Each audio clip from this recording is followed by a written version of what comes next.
Cheerful, folks. A lot of watches are supplied with the option of having them on either a bracelet or a strap. Now, I always decide to buy the watch on the bracelet. Sometimes it's a few pounds more, but it gives you an awful lot more versatility, because I think a lot of you are probably the same as me, and their watches move from bracelet to strap to NATO strap to leather to mesh, all combinations, because it's the quickest way to change the complete look on your wrist rather than buying a new watch. Now, I know some folks like to buy expensive straps, and I've seen some beautiful handmade leather straps out there for sale and elsewhere on YouTube, and that's absolutely brilliant. But given this is the cheap watch chap, and the maximum price I like to pay for my watches can be round about the value of these more expensive handmade straps, I think I needed to look for a cheaper option. Now, I had a little look on eBay, AliExpress, the usual places, and falling back to my old friends in China, I found these Maikes or Maikes straps, which look quite good. So I ordered one up because the price is quite modest, and it arrived. So without any further ado, let's go and have a look at it. Well, here we go, folks. This is what comes. Came in a plastic envelope, which I have opened. I'll show you in a second. Branded Maikes or Maikes watch bands, MKS 1003 in 20mm, from the Shenzhen Maikes Clock and Watch Company Limited, and an address for the company in English. Nothing much to say about that, it's just a polythene bag, but what we can say is here we have the strap in a nice dark brown leather, which lightens somewhat as you bend it in the light.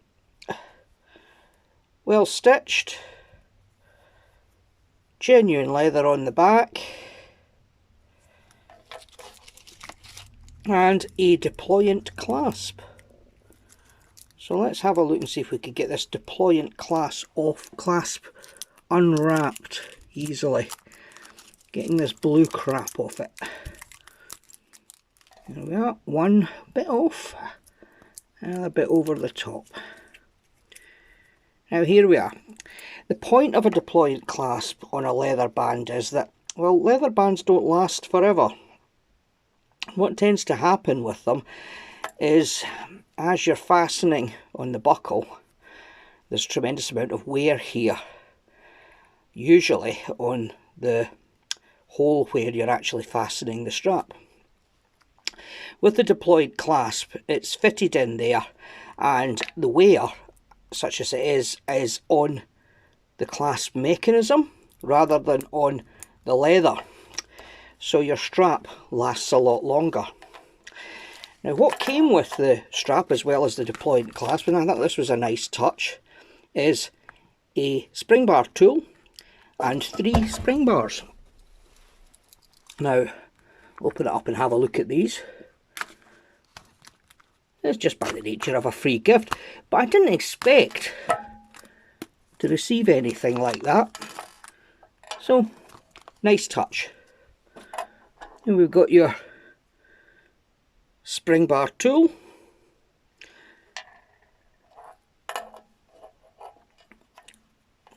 and the spring bars themselves.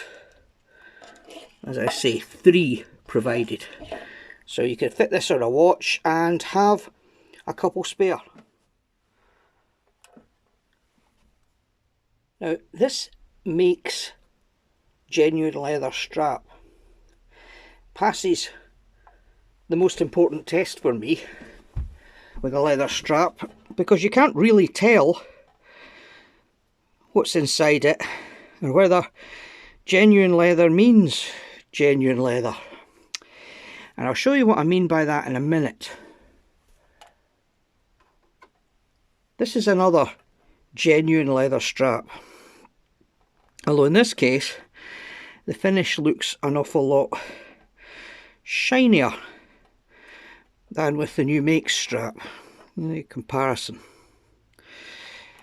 One of the things about genuine leather is that genuine leather doesn't have to be the finest cut of the hide. In general, it isn't very good. Usually you want to find something on the strap like top grain leather in order to signify that it's a better piece of leather. I've seen genuine leather straps made of a variety of things, but this has the most common construction, and I'll show you what that's like. Do you see in here we have two thin pieces of leather? Catch the focus, hang on. There we go, I think. Two thin pieces of leather with a material of indeterminate, some sort of feltish composition in the middle to make the strap padded. The very best straps are made of strips of good leather, top grain leather, glued together, and sometimes the best straps have a cushion in the middle made of a piece of leather. Not necessarily the greatest quality, but the outer layers will be good.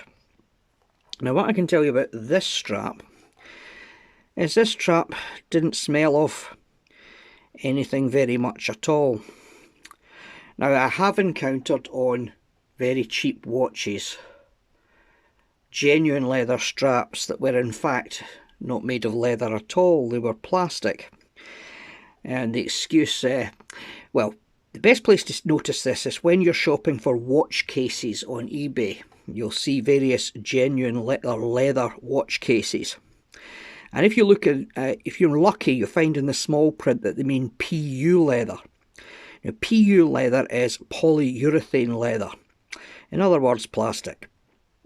This one does, I believe, have a leather outer coating, but it's also been varnished with something to improve the finish, and the result is that there's no leather smell at all of this, well, piece of crap. So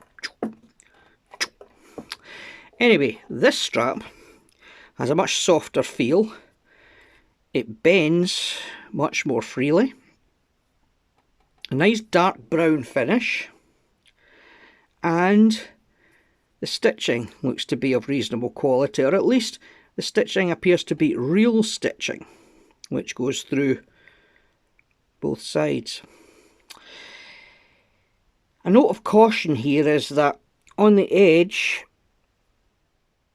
there is some sort of finishing which sometimes comes away, revealing rather cheap construction underneath, but I have no reason to believe that this isn't what appears to be, which is a nice, good quality leather strap for not an awful lot of money by the nice people at Maikes. And they sent me freebies too. Now I'll just show you how the deployant strap works on a watch like this. You see here the buckle? We have to open the buckle to get access to the pin.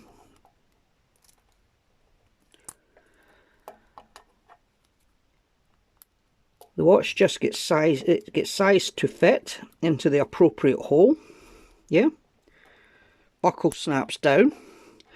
And from then on there's no more movement here. No more flexing, no more bringing in and out or bending it up in order to unfasten it. It just sort of stays like that. And then the deployant clasp closes up like so.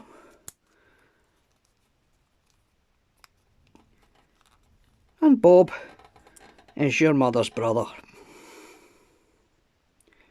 So there we go. Not a lot to this really. At the end of the day it's just a leather watch strap on a deployant clasp instead of just an ordinary one. But we'll have a wee look and see how this looks when I fit it to a watch. Here we have a Bulova field watch, which helpfully for this demonstration has a NATO strap on a nice, it's actually not, it's a pull through strap on a nice 20mm lug width, which is just what we need to fit this strap. So we'll remove the NATO and we will fit the new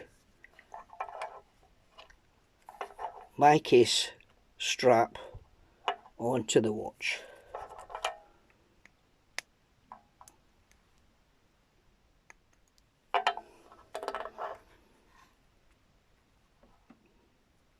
Easy as pie. Most of you will have done this a zillion times. Usually you can use your fingernail to avoid putting a tool near it, at least for fitting the strap on. But you'll see that over the years I've accumulated a couple of little scratches from the careless application of these things. So there we go. Fingernail pushes it down, gets it into the lug, search around a little bit, it clicks into place. And on the other side, dead easy to remove just with your nail, at least when there's no strap fitted. In we go. This is where, if you misjudge this, the spring bar goes flying across the room and you spend some time on your hands and knees looking for it behind the couch. But there we have.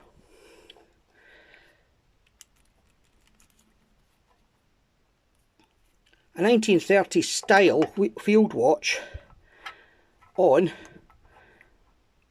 a sort of artisan dark brown leather strap. I think it looks great. And bear in mind, this strap was not an awful lot of money. Now, being a cheap watch chap, I see a lot of people buying straps that cost more than the sort of watches that I habitually buy. And I can see the attraction there, but leather straps are consumables. They aren't going to last the length of time that the watch will, especially if it's a daily wear watch. Because of movement, which actually gives a patina to the leather. After I've been wearing this for 6 months, it'll actually look better than it does just now. But eventually the creases that appear will turn into weaknesses and it'll look quite sorry for itself and it'll need replaced. I reckon you should get a good 2 or 3 years out of a nice strap, and I'm looking forward to seeing how this one measures up. That's all for today. Cheerio for now, folks.